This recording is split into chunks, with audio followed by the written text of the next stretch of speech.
Trauma Team International, or simply TT, is a corporation that specializes in rapid response medical services. As the premium paramedical franchise, Trauma Team is one of the most powerful corporations of the 21st century. Recently, Dark Horse released the first issue of Cyberpunk 2077 Trauma Team, a 4-part comic series that follows an assistant EMT named Nadia who is trying to move on after a tragic mission.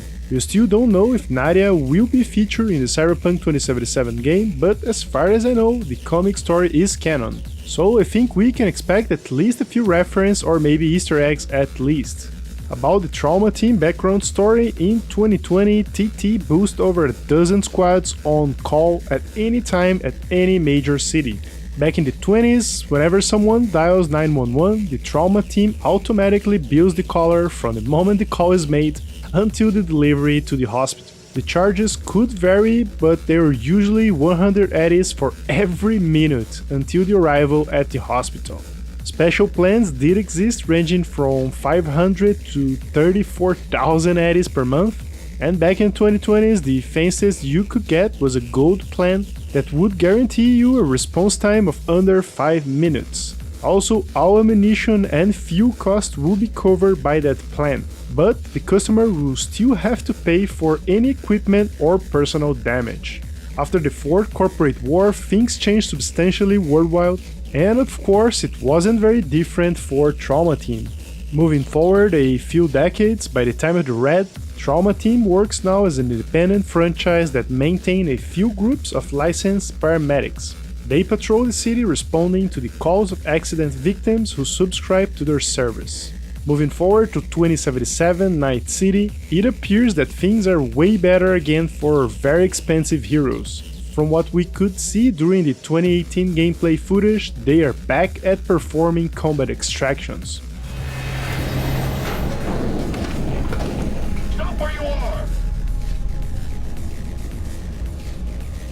Place the patient on the stretcher.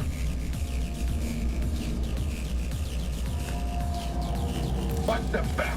Now!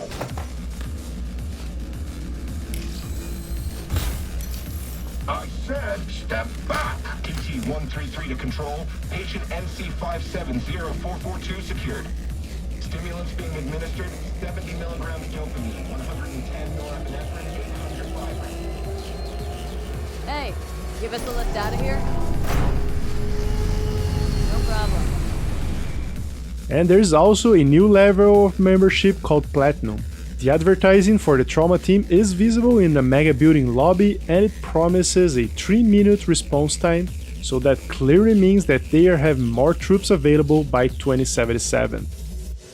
Made up of the best paramedical tech and staff available, any Trauma Team squad is made of 6 integrants, being 1 AV pilot, 1 AV co-pilot and gunner, 2 security specialists, a lead emergency medical technician EMT, and his assistant. So to recap, there's 2 guys driving the AV, 2 guys carrying super deadly weaponry, and 2 guys who are the actual paramedics. Each squad has their own medical AV, a lightweight aerodyne modified to carry state-of-the-art medical equipment. Usually both the pilot and co-pilot don't leave the cockpit during patient extraction. During fight, the security specialist will operate the 2 side-mounted machine guns that can be controlled from the inside the vehicle. The standard equipment for the security specialist are SMGs and assault rifles, while every EMTs are armed with a pistol for emergency self-protection. We are only a handful of weeks before the launch that will happen on November 19, and the hype is growing stronger every day. So allow me to be your daily source of Cyberpunk 2077 information by subscribing to the channel. As always, thank you so much for watching, and I see you next time.